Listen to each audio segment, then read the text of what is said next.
guys, what's up? Welcome back to my channel. Hopefully the audio is okay in this video. I did go ahead and order a new microphone. I had ordered one a while ago, but then it came and basically it didn't even work.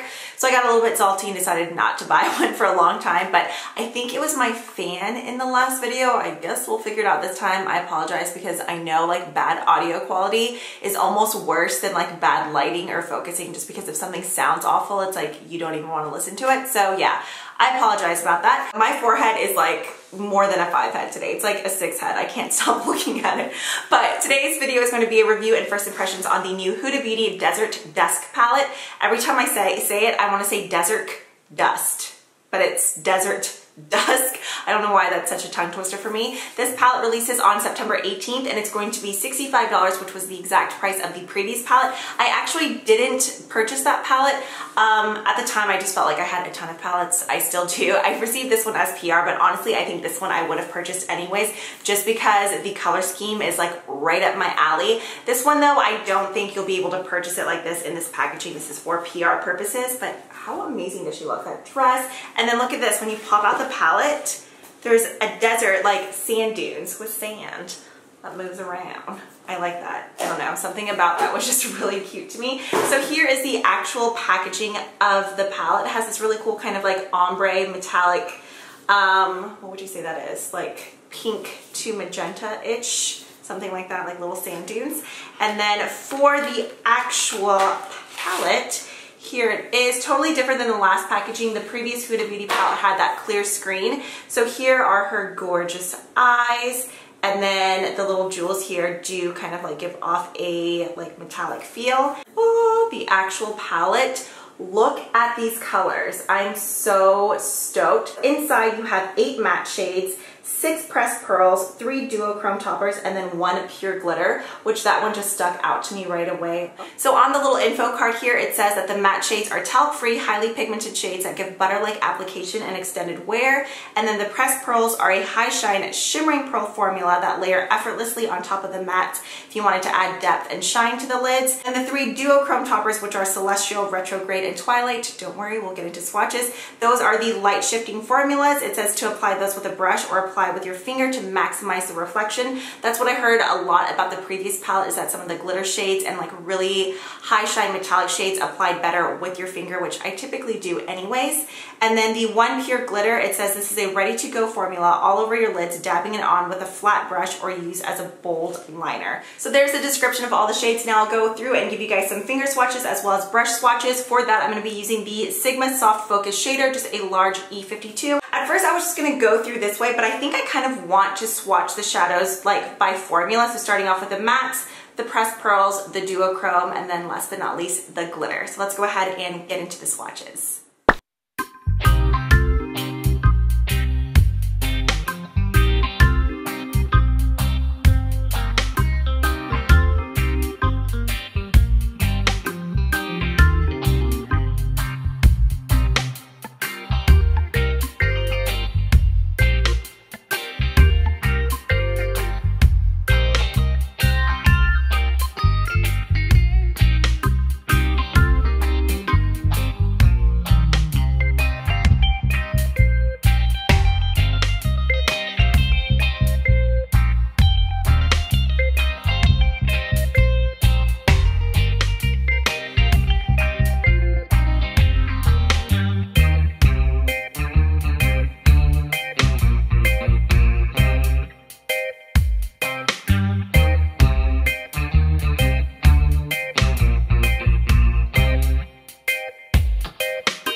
eyeshadows, this is what my palette looks like after, can we focus please?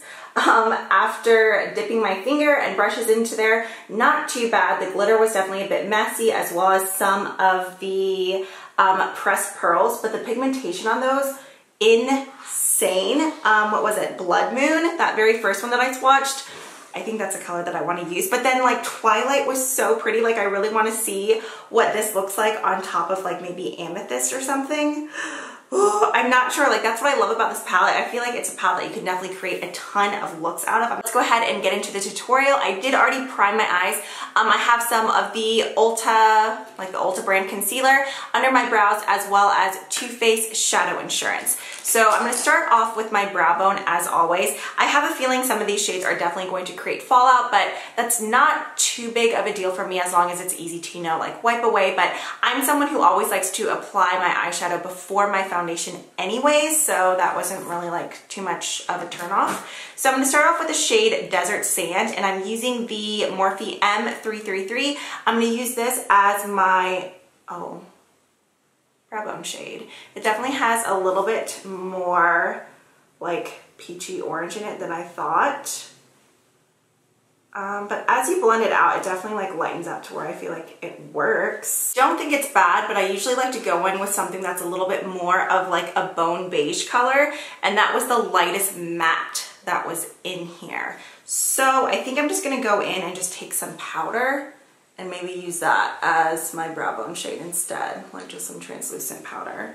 I go in with the shade Eden. It kind of looks like a peachy coral. And I'm going to apply this. Ooh, I like that color already. There's one from ColourPop that's pretty similar to this that I use quite often.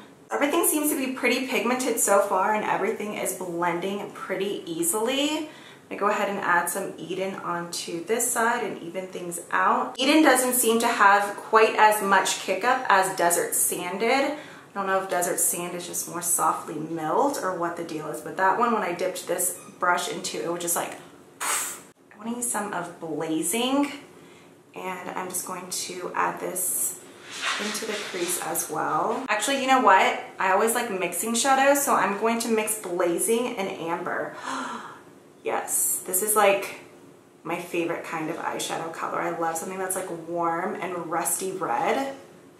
Oh, that's so pretty. I feel like I'm like the messiest makeup applier. Like I feel like in the beginning it just looks crazy and all over the place, but then at the end it comes together. Some people stay like neat throughout the entire process. That ain't me. Okay, to make this red slightly richer, I'm going in with the shade Saffron. And I'm just going to apply some of this right to the outer corner. With hooded eyes, I just kind of take my brush in there. Like I intentionally kind of flattened this brush. That way it kind of just wedges right in there and fits into my eye socket. And then I like to get a fluffy brush and then blend it out. I don't have like super even exposed eyelids where it's easy to just like completely place the color like, okay, right there and right here. I kind of have to go in and just like feel out my crease. So I like to take a smaller brush to really place the color and then a second brush to blend it out. Okay, now just since I'm feeling something a little bit smoky, I'm gonna go in with the shade, isn't it pronounced Oud? Oud? I'm pretty sure, O-U-D. Isn't that like the mandolin thing?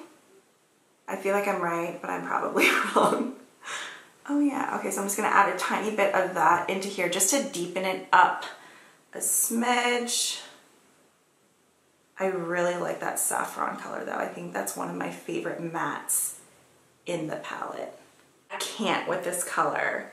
Oh, that's so pretty. We're definitely gonna have to come back and do a purple look, maybe tomorrow, but you know how I am. I feel like most people too, at least if you're like me and you're super into warms, and that's what the majority of this palette is, that's probably going to be the first thing that you really want to dig into. Oh, I love this. I'm so excited. I'm going to go in and lay down some of Blood Moon first. This applied well with a brush too, but whenever I use something really metallic like this, especially since I have more of a hooded lid, I like to use my finger because I feel like I can get a better control of where I'm placing it. Obviously, I could use a small shader brush, but these type of shades that are really velvety and smooth like this, I just like applying them with my finger. That's all personal preference, but like I said, in the swatches, especially if you had like a nice dense shader brush, it still picks up the color well, and I'm sure it would pack it great, especially if you like spritz the brush if you really wanted to intensify the metallic look of it. Okay, and then let's go ahead, because why not? I'm wanting to use like all these colors. I'm gonna go in with Turkish Delight just to compare these side by side. This one is Blood Moon, and it's more of like a kind of warm, like harvest pumpkin color. And then Turkish Delight is definitely more of like a rusty copper. So I think I'm gonna add a little bit of the, oh, Turkish Delight is so pretty, of Turkish Delight here in the center part, and just kind of keep Blood Moon more in the front. Okay, now right on top of Turkish Delight and Blood Moon, I'm going to apply some glitter glue first. It doesn't say you have to, but with how loose of a glitter, like Cosmo is packed, but overall the feeling of it, like there's not like a base inside of it. It's just a really firmly packed kind of glitter pigment. So I want to lay down some sort of base first. And I'm going to press a thin layer on top of that and then go in, let's try a brush first, with Cosmo, and just kind of pack it right on top. Actually, let's try the finger again. Pack it right on top of that glue. I'm definitely glad that I decided to do my eyes first, especially with using glitter and how I kept piling on top. On my outer corner, as you can see down here, I do have fallout. Glitter is super, super fine. Like, it doesn't feel chunky and like crispy on your lids. You know, sometimes you use a glitter and you put it on your eyes and it's like, why does it feel like I just smashed up Rice Krispies and put this on my eyes? You know, it's just like crunchy feeling when you open your lids. This doesn't feel like that at all. But I do have a feeling if I didn't apply glitter glue, it would be all over my face.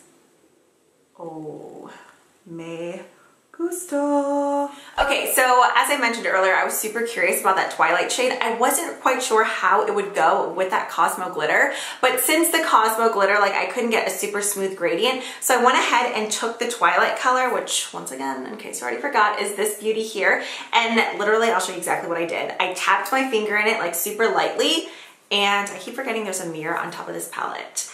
And I just patted it right on top of that glitter, and that combo I love, because you can still see bits of like that copper reddish glitter peeking through, but something about that like duochrome lilac, I feel like just really made it pop. So whether you want to do like a purple smoky eye or a red smoky eye, like warm, whatever, you guys get the gist, it just goes. I really, really like the way it looks. Okay, so just to finish off, obviously I did go ahead and apply some foundation and all that good stuff. So I wanna go ahead and smoke out a little bit onto my lower lash line. So kind of for like a base on my waterline, I'm going to take the Marc Jacobs eyeliner in Brownie. I love this one.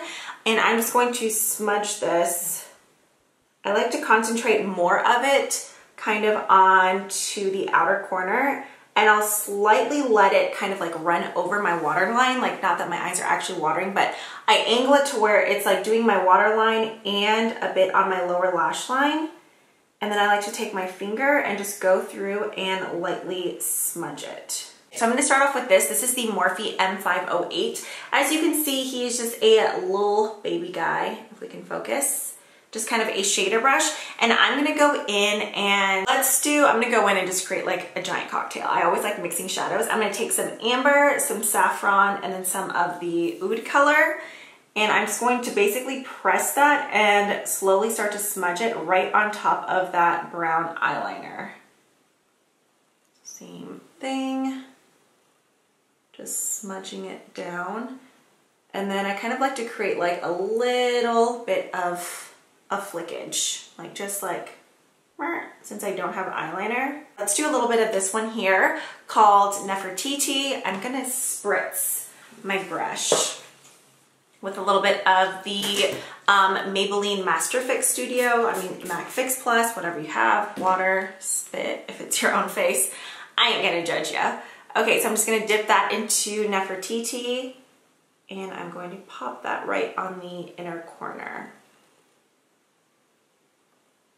And because I'm going so gung-ho with this color anyways, I'm gonna take a little bit of Twilight as well and run that right on the lower inner part of my eye. I'm gonna go ahead and apply some mascara, pop on my lashes, and then I'll be right back. Okay, so here is the final look using the Huda Beauty Desert Dusk palette.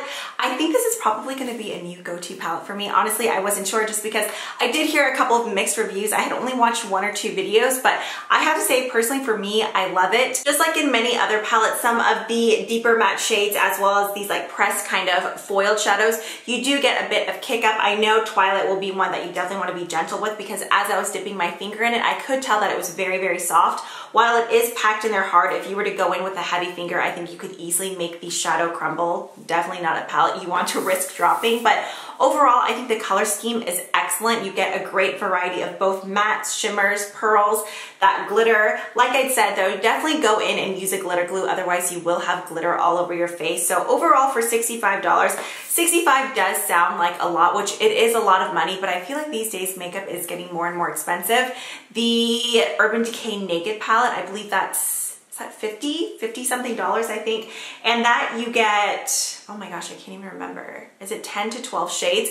But my problem with some of the Naked palettes is that you don't get quite as many mattes or like good transition shades, although that really wasn't the case for the Naked Heat. But I don't know, if I was gonna spend that much, I feel like for me personally, I wouldn't mind spending a little bit more and going in and grabbing a palette that does have a glitter and some foiled shadows and an awesome variety of like everyday warm, I have like one hair sticking on my bottom lip, really good like warm transition shades. So many different looks you could create out of this, whether you wanted something super, super glitzy and like glittery, or if you just wanted to do like create a nice matte, like everyday monochromatic look. I just feel like the possibilities are endless with this one. I'm really happy with it. Even if I didn't receive PR, I think this is one that I would definitely have gone out and purchased. The first one, while it was really pretty, I don't know, I just wasn't like gushing over that one, but as soon as she posted this one on Instagram, instantly I was like, I'm definitely gonna buy that. So if you are wanting to get your hands on this palette, it releases September 18th on Sephora. I'll go ahead and include a link below, because right now I think it just says coming soon, but yeah, soon enough it'll be out.